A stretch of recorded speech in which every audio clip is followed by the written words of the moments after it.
ब्रह्मचर्य से बड़ी कोई तपस्या नहीं है। देखो, यहां संकोच का त्याग होकर चर्चा हो रही। आप असत आचरण करने में संकोच करें, लेकिन असत आचरणों से कैसे बचा जाता है उन युक्तियों में संकोच मत मांगे।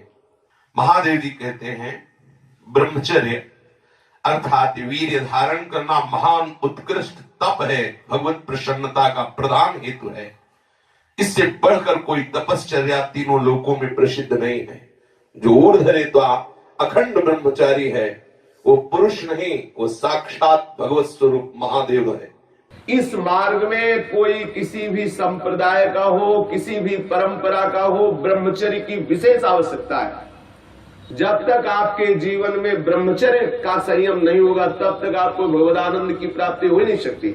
ये जो हमारा अखंड भजन नहीं होता, जो हमारे हृदय में उत्साह नहीं बढ़ रहा भगवत प्राप्ति का, उसका कारण है ब्रह्मचर्य का नाश। जितना एक कामुक व्यक्ति अंधा होता है उससे बढ़कर कोई अंधा नहीं होता। नेत्र दोनों फूट जाए उसे अंधा नहीं कहते, उसको तो मार्ग नहीं दिखाई देगा। लेकिन जो कामुक पुरुष है, जो मदांध है, जो विषयों में अंधा, उससे ज्यादा अंधा कोई नहीं होता। लोक परलोक सब कुछ नष्ट कर लेता है। ब्रह्मचर्य की अपार महिमा है, परंतु आज हमारे नीच वातावरण में ब्रह्मचर्य को धूल धूसरित किया जा रहा है। ये महापुरुषों के वचन है, बिल्कुल अक्षरशः सत्य है। एकांत में चिंतन मनन करने के बाद आपकी श्रवणेंद्रिय तक पहुंच रही है बात। आज की नीचता, आज का मनोरंजन ब्रह्मचर्य को धूल धूसरित कर रहा है, ब्रह्मचर्य का नाश कर रहा है। कोई समझ ही नहीं रहा कि कितनी बड़ी हम भयानक गलती कर रहे हैं। ये वीर शक्ति हमारे प्रभु की अद्भुत कृपा है। अगर इस पर हम दृष्टि डालें तो आप जिस मार्ग में चलना चाहेंगे उस मार्ग में आपको बहुत बड़ा बल, बहुत बड़ा संबल, बहुत बड़ी सामर्थ्य मिलेगी ब्रह्मचर्य से। ये भगवान की कृपा शक्ति है। जो इसका पतन करते हैं निसंदेह वो किसी योग्य नहीं रह जाते। ब्रह्मचर्य का ह्रास जीवन का नाश अर्थात मृत्यु, संपूर्णतया सत्यनाश, सर्वनाश, मृत्यु, ब्रह्मचर्य नाश, सुख का नाश, आरोग्य का नाश, तेज का नाश, विद्या का नाश, बल का नाश, सामर्थ्य का नाश, स्वातंत्र का नाश, धर्म का नाश, भजन का नाश ब्रह्मचर्य के नाश पर है। यदि आपने ब्रह्मचर्य नष्ट कर दिया तो आप किसी काम के नहीं रह गए। आधार स्तंभ टूट गया तो चाहे जितना सुंदर भवन हो नष्ट हो ही जाता है। धर्मनाश होने से संपूर्णतया नाश माना जाता है। जिसका ब्रह्मचर्य नाश है वो कभी भी धर्म से युक्त नहीं रह सकता। हमारे स्वास्थ्य की संपूर्णतया वृत्तियों को बिगाड़ देने वाली एक चेष्टा है। मरणम बिंदु पातेन जीवनम बिंदु धारणात्। ये भगवान शंकर का अमिट सिद्धांत है कि जो वीर के साथ खिलवाड़ करता है वो साक्षात मृत्यु का वर्ण कर रहा है। जो वीर को रोकता है, धारण करता है, वो अमर है, वो भगवत स्वरूप हो जाता है। ब्रह्मचर्य ही जीवन है और ब्रह्मचर्य का नाश ही महान मृत्यु है। ब्रह्मचर्य ही स्वस्थता है, ब्रह्मचर्य का नाश ही महान रोगों का निमंत्रण है। जो अपने इस जीवन शक्ति, वीर शक्ति को नष्ट करते हैं उनका लक्षण है वो चिड़चिड़े स्वभाव के हो जाते हैं। थोड़ी सी बात में बहुत गर्म हो जाते हैं, दूसरों को अशांत बना देते हैं, खुद अशांत बने रहते हैं। थोड़ी थोड़ी बात में वो बहुत बड़े अपवित्र कार्य कर बैठते हैं। जिन्हें ब्रह्मचर्य व्रत रखने की बात जिनके जीवन में आए वो महाक्रोधी हो जाते हैं, ईर्ष्यालु हो जाते हैं, पापात्मा बन जाते हैं और घोर विषयों के गुलाम बन जाते हैं। जैसे जैसे उनकी जीवनी शक्ति नष्ट होती वैसे वैसे उनको लगता है कि विषय में सुख और है, इससे नहीं तो इससे, ऐसी वासना बढ़ करके उनकी महादुर्गति हो जाती है। यदि आप अपनी इंद्रियों को नियंत्रित नहीं किए, आपने अपने को संयम में नहीं रखा तो सबसे बड़ी मूर्खता कर रहे हो। आप ठगे गए, अपने आप से आप ठगे गए। सावधान, जिसने अपनी इस जीवनी शक्ति का अपव्यय कर दिया उसका जीवन नष्ट हो जाता है, कुछ भी करने लायक नहीं रहता। वो केवल एक नाटक होता रहता है, अंदर अंदर उसको वही चिंतन चलता रहता है उसी विषय सुख का। और अवसर आने पर ना प्रगट में अवसर ना आया तो चिंतन मात्र से। देखो, इस शरीर में कहीं भी वीर की शक्ति की थैली नहीं है। जैसे पित्त की थैली, ऐसे ऐसे अलग अलग, ऐसे कहीं भी कोई कोष नहीं है। कोई ऐसा शरीर में स्थान नहीं है जहां से आज भी डॉक्टर ऑपरेशन करके निकाल सके कि देखो ये वीर शक्ति का स्थान है। हर नस नाड़ी में वो व्याप्त शक्ति है। जब आप मन से संकल्प करते हैं उसी समय वो पूरे शरीर से संचित होकर एकत्रित हो जाती है। उस एकत्रित होने वाली नाड़ी का नाम है मनोवाह। और जिस समय आपने कामुकता पूर्वक संकल्प, आगे वर्णन आएगा, संकल्प किया उसी समय आप बेकार हो गए। वो भले किसी कारण से बाद में वो शक्ति नष्ट हो, लेकिन बेकार आप उसी समय से हो गए। इसलिए सावधानी पूर्वक गंदे क्रियाएं, गंदे लोगों का संग और गंदे विचारों को अपने अधीन किया जाए। ब्रह्मचर्य के अभाव में हृदय सूखने लगता है। भगवत प्राप्ति की क्या, संसार की उन्नति की भी भावना नहीं रह जाती। लोक परलोक सब उजड़ा हुआ नजर आता है।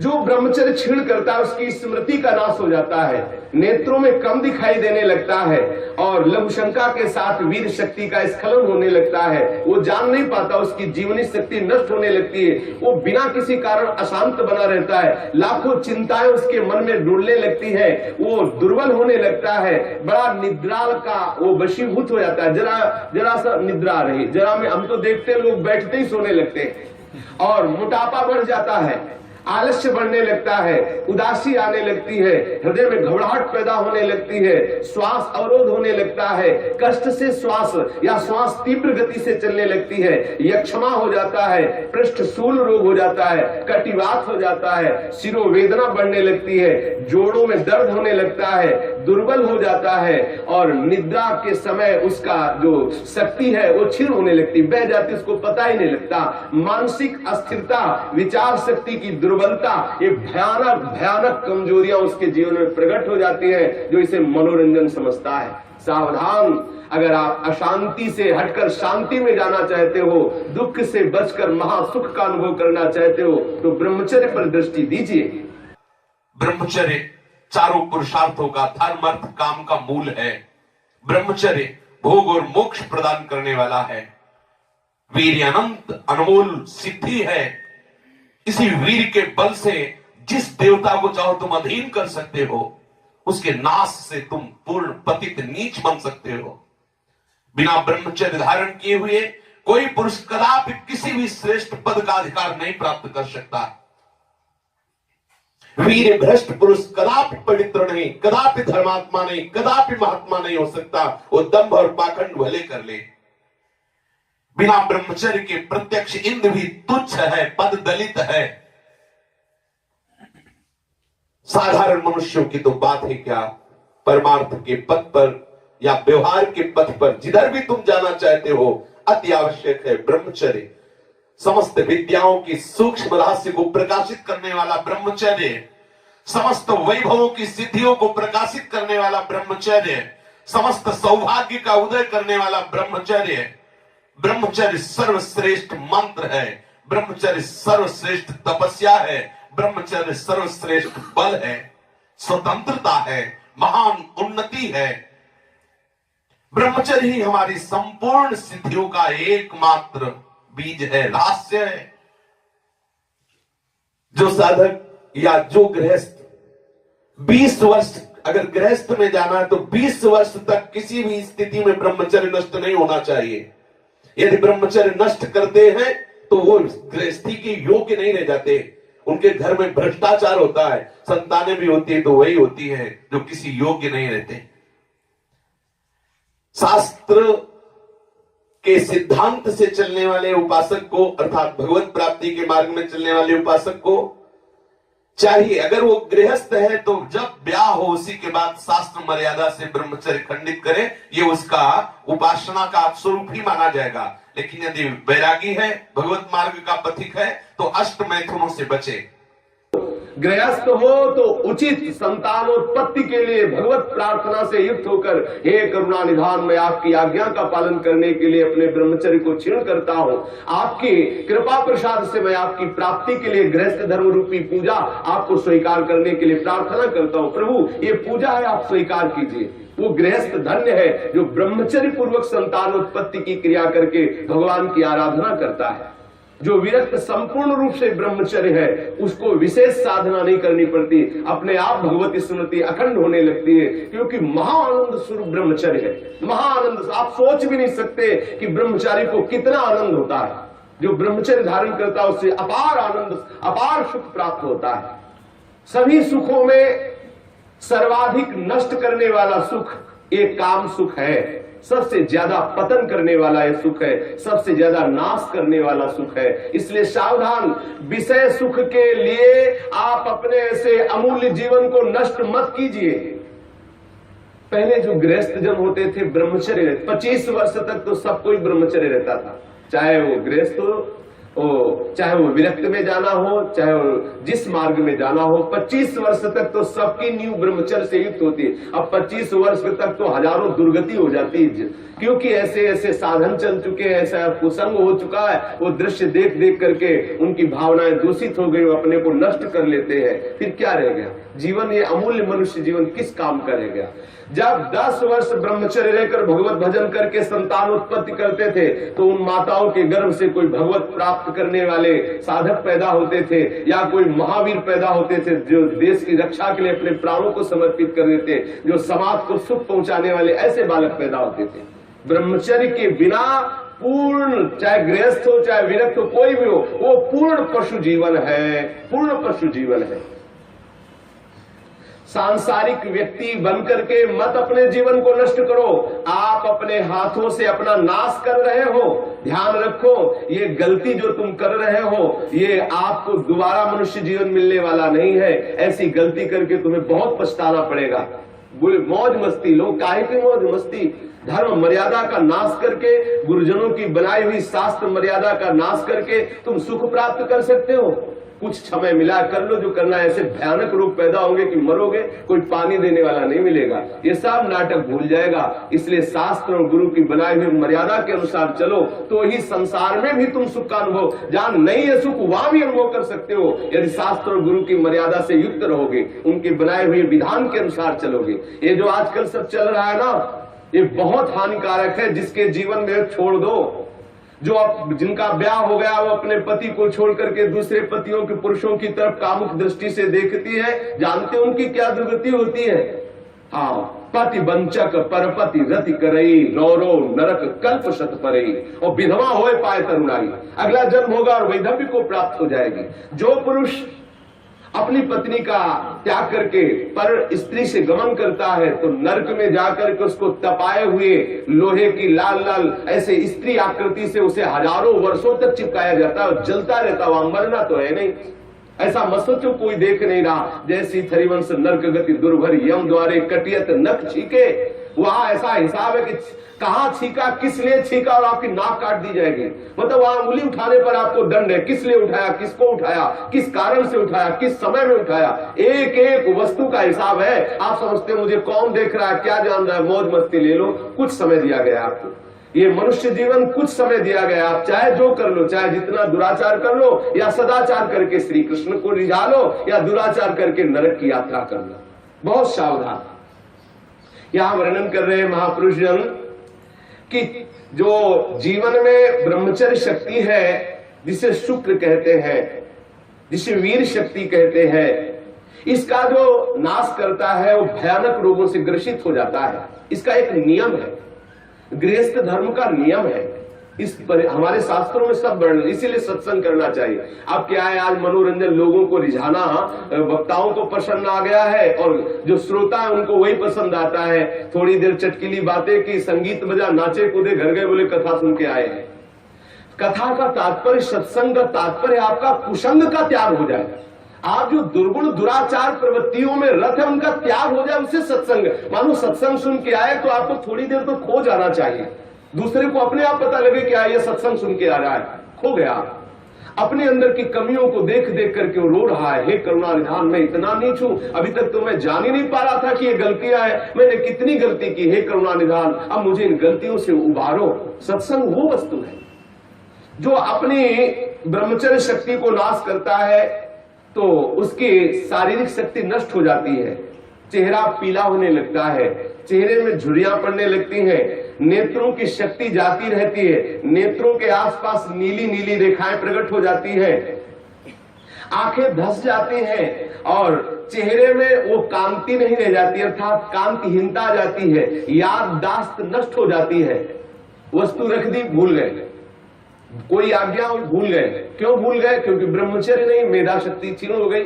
भगवत स्मरण करोगे, कैसे भजन होगा? क्योंकि भजन वाली वस्तु तो आपने नष्ट कर दी। खिलवाड़ समझते हो क्या इससे?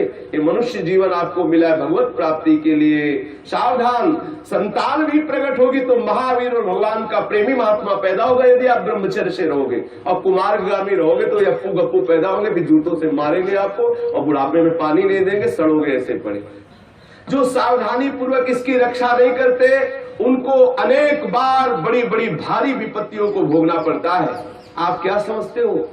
जिस वीर शक्ति से ऐसे सुंदर संतान की उत्पत्ति होती है, उसी वीर शक्ति को आप मनोरंजन में नष्ट कर रहे हैं। ये हत्या है, हत्या।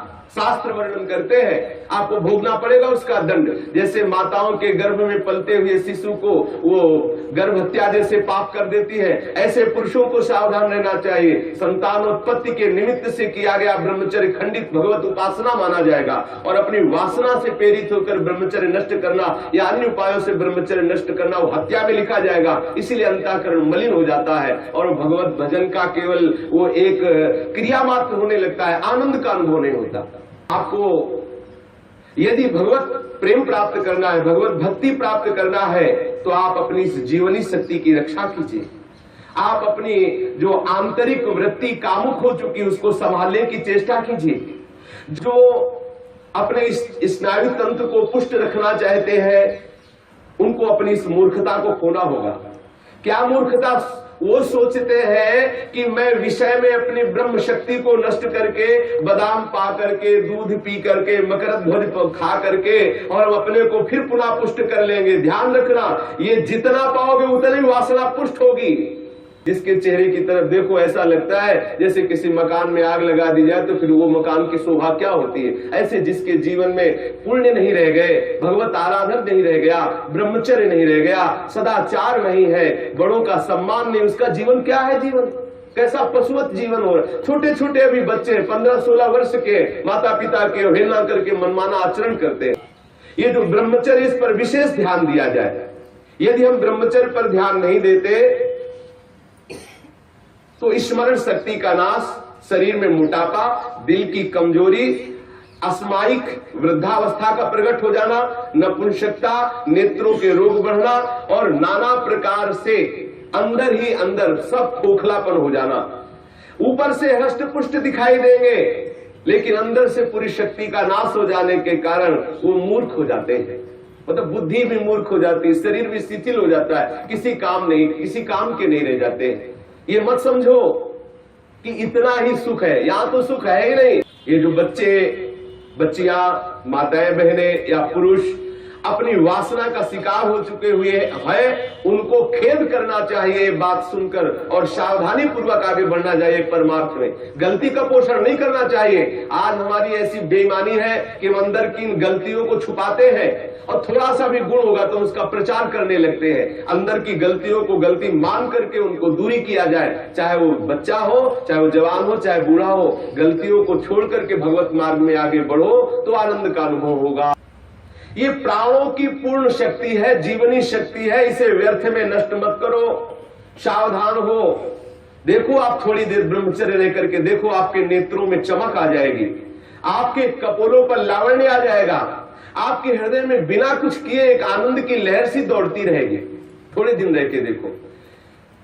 कुछ दिन ब्रह्मचर्य रहने पे कष्ट का अनुभव होता है। जब अंदर वासना होती है ना, वो प्रेरित करती है। जैसे जैसे ब्रह्मचर्य बढ़ता वैसे वैसे अंदर आह्लाद होता है। वो हम आह्लाद को नहीं सह पाते तो लगता है कि यदि ब्रह्मचर्य क्षीण हो जाए तो मुझे सुख मिलेगा, ऐसा लगता है।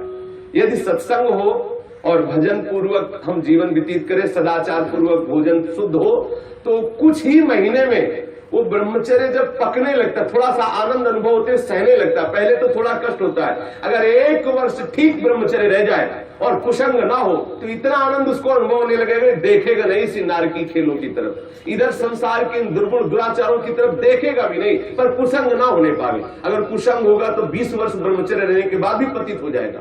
कुसंग से सर्वदा बचता रहे। 1 वर्ष अगर ब्रह्मचर्य, हो सकता है थोड़े दिन कठिन लगे क्योंकि गलत अभ्यास हो गए, 1 वर्ष ब्रह्मचर्य रहिए। अपने आप स्वाभाविक जो क्रिया होती है उस पर दृष्टि मत डालिए, आप अपने संकल्प से कोई गलत कार्य मत कीजिए और ब्रह्मचर्य रहिए, तो आपको आनंद का अनुभव होने लगेगा।